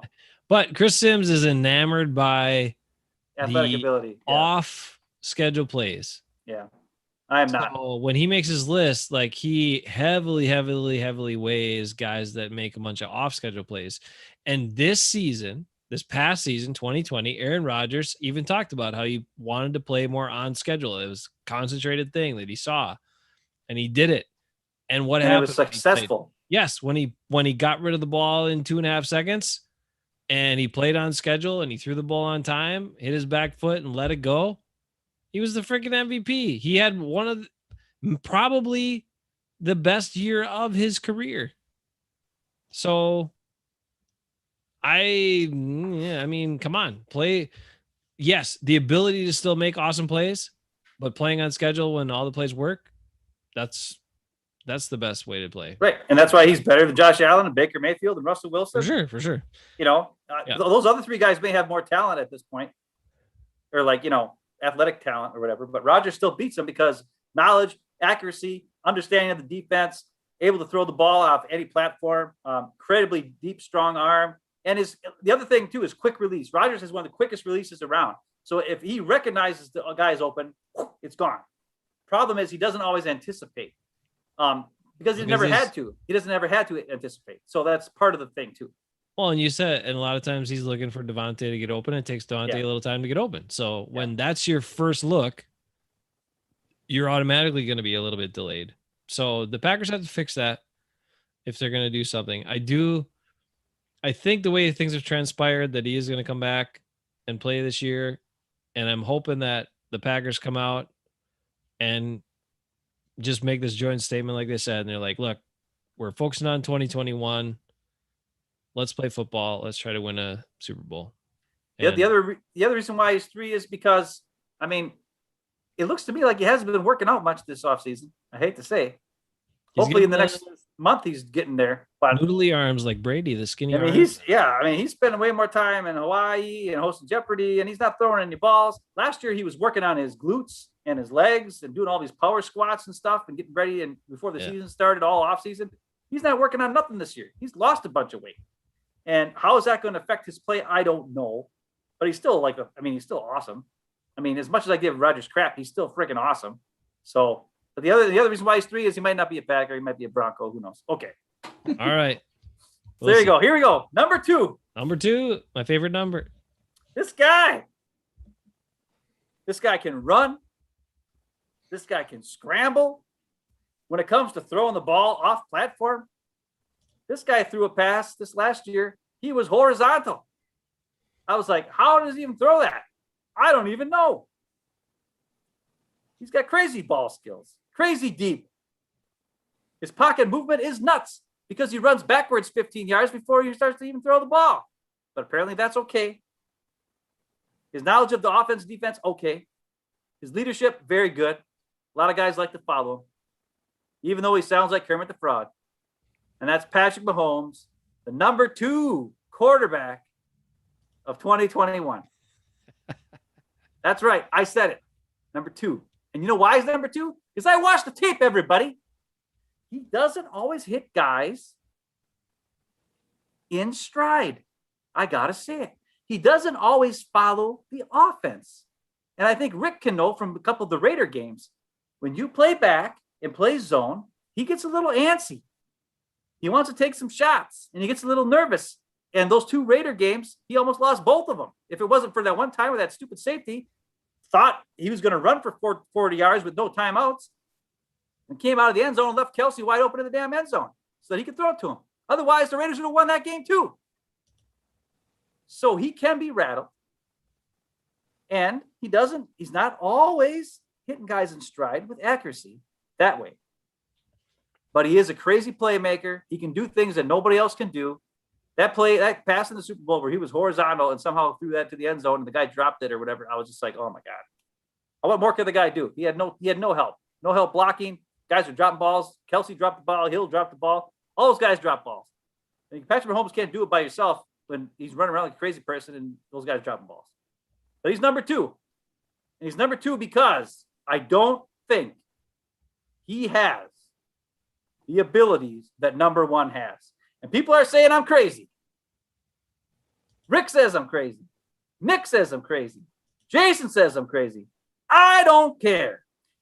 Before the draft last year, I told my brother, this guy, look out for this guy. He looks insane to me. 6'6", fast, scrambler, insane strong arm, accurate as crap, hits guys in stride so that they're always moving after they catch it. Always. Throws off platform balls off his back foot, but he can also drill it when he needs to. His guys were never open. He was throwing to guys who always had a guy on him with perfect passes. His offensive line was a shambles. He was running for his life half the time, still making plays. And he didn't lose. And Nick was saying he was like, had 2 wins last year. No. It ain't his fault that his defense gave up freaking points at the end because his coach is a freaking moron. That's why they fired his coach. What he lacks in is leadership, because he doesn't say hardly anything, but maybe he's got some quiet leadership. I don't know. At this point, I don't know. And then knowledge of the offense. I want you guys to watch something. Hold on 1 second. I'll point this out. That was also why, Aaron Rodgers' first season, the Packers were 6-10. It certainly wasn't because of his play, because the defense kept giving up leads all the time. Yeah. Fourth quarter. Here you go. Justin Herbert is my number 1 quarterback. And I want you to watch this play. I want you to watch this throw. And I want you to, this is his 3rd game. Okay. Against the number 1 defense in the league. Aaron Rodgers looked like crap against this defense twice. Just heads up, everybody. Yeah, I got it in slow motion for a reason. He's doing the play action. You got max protect here. 2-man route. Yeah, well, he's going to this guy. Look at where he is. He's at the 36-yard line. Watch this receiver. He starts slowing down a little bit. And then he's like, oh, crap. Right about now, he realizes, oh, no, wait a minute. Look at that. That's like a freaking handoff. That's a freaking handoff, guys. That was a 60-yard, 70-yard handoff. Where the receiver slowed down? Watch it in real time. No, the receiver started slowing down. He was like, crap. Watch it in real time. This is real time now. Watch the receiver. Don't watch Justin Herbert. Watch the receiver when he gets up there. Watch how he starts slowing down, and he's like, oh, crap. And he's got to put in the afterburners because he realizes he's not going to get it. See? Oh, he almost screwed up. But he didn't, because Justin Herbert has got an arm like a freaking cannon, dude. Accurate, deep. Look at that thing. It's on a rope. Oh, my God. That's what Aaron Rodgers used to look like. That's what he used to look like. This guy is the new Aaron Rodgers. That's some terrible defense, too, because there were only 2 guys in the pass pattern. They're playing some zone, a bunch of guys standing around doing nothing. Here's the thing is, I don't think they realized. Packers should do more of that. I don't think they realized that he could do that, because that was early on in the year. And here's another play I want you guys to watch. This is him throwing off his back foot with a guy running right at him. Just to show you what he liked, throwing balls off his back foot. The first one was where he was set pretty good. This one, a guy comes straight at him, gets hammered. Look at that. Oh my God. I watched highlights of this guy. I watched plays of this guy. That's all you see. Except usually guys aren't even open as much as this guy was on this play. He's throwing balls to guys where there's like 0 yards of separation, but the ball is perfectly thrown right in his arm. On a team that couldn't protect worth a crap, had 0 running game, this guy was the entire team. Their defense couldn't stop anybody in crunch time. I'm telling you, Justin Herbert is the best quarterback in the NFL for 2021. Bernard, that's strong. Bernard says you're on drugs, Ben, but I think he's don't do it. I think he's incredible. Don't you dare. I think he's incredible. Nico, I got a question for you. Since you stayed on I this got a question for you first, mister. All right, go ahead. Where's the Jason Haifman that when Carson Wentz has 3 good games and they say he's as good as Aaron Rodgers, that he blows his top? I'm not saying he's as good as Aaron Rodgers. I'm not saying he should be number 1. Right, but this guy's had 4 good games in his life. Oh, no. So he's had 20 good games? He hasn't played 20 games. He's only played 15. He hasn't played 20 games yet. So how is he the best quarterback in the league? You've never seen him do anything. What's his signature win? I don't care about signature wins, Nico. Listen, my top 10 list is, if I had a team, these are the quarterbacks I would want running my team in order. Jeff George, because Jeff George can throw the ball 83 yards. Yeah, but Jeff George doesn't have this guy's athletic ability. Oh, yeah, he has pretty good athletic ability. Nah. I don't care what people say. You're a combine guy. You like seeing a guy throw in practice in shorts. I did like his combine. That was one of the things I liked about Justin Herbert. Right. Because he could hit guys who he'd never worked with before in his life, perfectly pass balls deep down the field, in stride to guys, and they didn't have to even adjust to it. Every other quarterback at the combine that year, receivers had to adjust to the passes. But Herbert didn't. You know why? Because he throws them beyond the point of where they are. He anticipates guys' movements. He throws to where they're going instead of where they are. Unlike a lot of the quarterbacks that I've mentioned here, including Aaron Rodgers. Rodgers is not a guy who throws in stride anymore. I actually liked Herbert until you just said he's the best quarterback in the league. Well, you can say what you want. You can say what you want. I like him. I think he's freaking awesome. I would trade Aaron Rodgers for him right now, any day of the week. Well, because he's 37 and Herbert is just starting out. I mean, that's what the question I wanted to ask Nick. All right. Nick, if the Packers had moved up and not drafted Jordan Love last year, but moved up and drafted Justin Herbert, would you have been okay with that? Do you think that would have been a good move? Nope, it'd have been stupid. Okay. It would have been genius. It'd been bad drafting. Bad drafting? Okay. If they would have Love and Herbert and Rodgers on the team, I would still think it was genius because they would have Herbert on the team, period. But Herbert wouldn't have been playing, so you would have been seeing how much potential he really has. All I know is this. Anthony Lynn tried to hide him from us last year. He tried to say, oh, no, Tyrod Taylor's better. We're not going to start Herbert. And if it wasn't for the doctor that punctured Tyrod Taylor's lung before the week 2 game, we would have never seen Herbert all year because Anthony Lynn was a moron. And that's why he got fired. Because the manager or the owners of the team were like, and the general managers were like, what are you doing? Look at this guy. And you weren't going to play him? You weren't going to play that guy? You're canned. Get out. And now he's the offense coordinator of the Detroit Lions. Good for us. That's all I'm going to say. Listen, this is my list. I don't care what everybody else says. You got to shake it up. I think it's a little early, but right. If I were buying quarterback futures like Andy Herman was talking with player upsides, whatever, I think Herbert has a tremendous amount of upside. He's shown that he can actually play. He seems like he's got a great amount of ability as a pocket passer, which is something that's not automatic anymore for these guys coming out of college. Right? He's not a scrambler. He's someone who can stay back there, find the open guy, make a deep throw without scrambling, running around like a chicken. So, I think he should have a great future. Maybe a little premature to say number 1, but the way he came on last season, maybe that was just a preview of what's to come. He's like a young Matthew Stafford. It's like a young Matt Ryan. Oh my God, that's an insult. He's bigger though. I mean, the thing that makes him different is he's bigger. He's 6'6", and that height can come into play, can help you with different things in terms of having shorter receivers and throw. I've said this many times.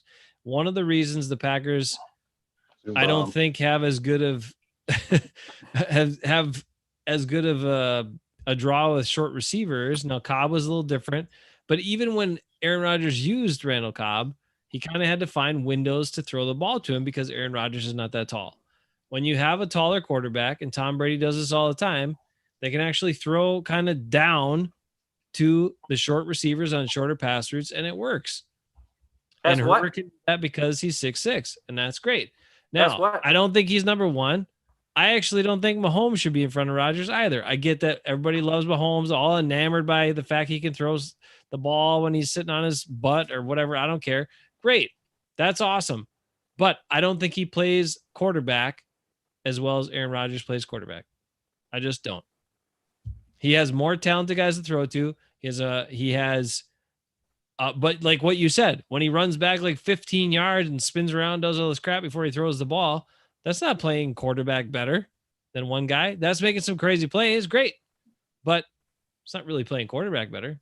Right. And that's why Justin Herbert is ahead of him, because Herbert runs the system. Okay. And he's a great passer.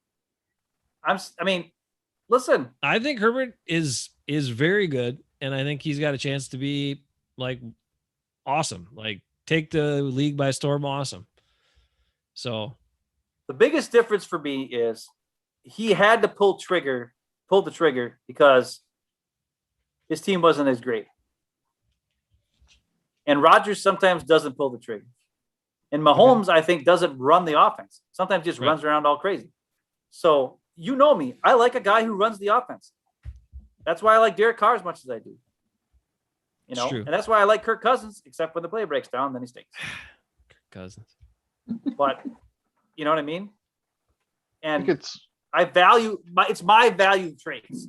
I got you. He fits every value trait that I have, other than the knowledge because he's so young, and the leadership because I don't know what kind of leader he is. But those are things that I can't deny it. I mean, trust me, I didn't think I was going to put him at 1 either. But after I watched a lot of stuff the last couple of days, and I was like, listen, everything I see about him, I like. And I didn't see much I didn't like. Even when he was like throwing picks and stuff, it was a lot of times just because, I mean, he's a rookie. And number two, he's got to make a play to keep his team in the game or whatever it is, you know? And those are things you can admire. I'll give it to you. I think one thing that's hard in lists like this is trying to compare quarterbacks with such different styles, right? I mean, so Herbert looks like a guy who can develop into a pure pocket passer. You got Mahomes, who kind of does both, but his strengths are being able to kind of ad lib and create something. You know, play breaks down, or he by this point has a green light just to kind of do whatever, make the play happen. You got guys like Jackson that really their major threat is their legs. So how do you really compare a guy that is most dangerous when the play breaks down and can scramble and run for 70 yards versus someone who sits back there and can just pick you apart from the pocket? You're looking at different qualities that you're assessing. So ultimately, what is the main metric? Is it winning 7 championships like Brady? Is that what makes him the best? Is it the guy who can throw the best? Is it the guy that just wins? You know, like what ultimately, what's the top criteria for deciding who's the best? Leadership? How long they stay healthy? You know, I don't know. I mean, I think really any of these top handful of guys, depending on what you're weighing most heavily, you could shuffle it around and make a strong case for any of them, I think. So yeah, I don't completely disagree with any of your top 10 guys, I guess. It's the time of year for lists, and people like different lists, and Ben's different than other people. So there you go. Hey, give him credit for that. I've been called different many times. Yeah. Sometimes way worse than different. I think your list is better than Chris Sims' list, so I'll give you that. Well, Chris Sims has got Justin Herbert at 11. Ooh. So he had one too many ones on his list. That's all. Did he have Matt Ryan in the top 10 or not? Nobody had Matt Stafford in the top 10. Nick, is Matt Stafford top 10 quarterback? Before we go. Trying to think. He's probably like 10. Really? Wow. All right. On the Rams, because he's on the Rams? I mean, I like him better than 3 or 4 guys on Ben's list. But there could be other guys on the list that I'm not thinking of that are, Herbert's going to be good like 2-3 years from now, probably. Yeah. I mean, for him, it's going to be, can he grow and consistently do it and all that stuff? I mean, he's got a new head coach, a new offensive coordinator this year, so that could mess him up. But he's also got Corey Linsley. Ooh, and your favorite protector. guy, Brian Bulaga. So, I mean, some of the Packers' best offensive linemen of all time on that. Here's the other thing, Rick. As a Raiders fan, does it scare you that I've got my number 1 quarterback is with the Chargers, my number 2 quarterback is with the Chiefs, and my number 3 quarterback is with the Broncos? Does that scare you at all, Rick? If your number 3 quarterback actually goes to the Broncos, yes, but I don't have very high hopes for the Raiders this year anyway. So, because they have a mediocre quarterback. They can do it with their top 10 quarterback. Their poorest defense. Rick, do those things scare you more, or the fact that Ben's going to draft Derek Carr in fantasy football this year scare you more? I'm not drafting. I am holding on to Justin Herbert. Can you draft Marcus Mariota as your backup? No. Oh man. I'm going to hold on to Justin Herbert. And listen, I had him on my team. He defied Ben's curse last year. Wow, that's impressive. I mean, think of that. He should be number 1 just for that. That gives them definitely makes them a top 10 for sure. If you're on Ben's fantasy team and you can still play pretty well, or if I buy your jersey and you can still play well, nod to you. Nico, what time is the Bucks game tomorrow night? 7:30, I believe. 7:30 Central. Central time. God, are they going to do it? Last word, Nick, to you. Are they going to do it tomorrow night, or is it going to go game 7? I think it might go 7. Yeah, I kind of I think so. want it to be. Well, I don't have as good feel for it as I did on game 2 because I knew it was going to happen that game. But the Atlanta's going to come with the energy is what I'm a little bit worried about. And I'm a little bit worried that Bud's not going to watch the tape of game 5 and be like, let's do that again. If it goes 7, is Trey going to be back? Is that going to be the death knell for the Bucks? They No. play better without him too. I think Atlanta plays better without him. All the things you were saying before about playing different when your superstar's out. They did it in game 4. They were ahead of that game a lot before Giannis got hurt. Yep. And the All difference between Giannis and Young is Giannis's height and size and speed make him way more valuable than Trae Young. Trae Young actually could be a detriment on defense. He's pretty good on offense, but if he's not hitting his shots, you're talking about he can overcome the whole team and shoot down or stop the flow that they've been having the last couple of weeks with those 3-point shooters hitting shots, right? So Yeah. like Bogdanovich doesn't get as many shots then, right? Red Velvet isn't leading the team, and he's pretty dang good, I think, when he's kind of running the show. And those guys just don't get the shots then. Gallinari still will, because whenever they get in the rut, they just put Gallinari out there and he That guy's somehow annoying. That scores guy, 20. like, I don't get how he God. scores so many points all the time. He hits every Super shot annoying. and it's annoying as hell. But anyways, But you're Yeah. you're right. Giannis can impact the game without the ball in his hands. yeah. in And many Trae Young ways. cannot. Trae No. Young needs the ball to impact the game, which means on defense, Yeah. it's not as good. And on offense, if he's not hitting the shots, he's not worth it. Right on. All right. No nickel guarantee on this one, but we're hoping for it. I want it to be over tomorrow night. I want to see Me him do too. it. God dang, come on.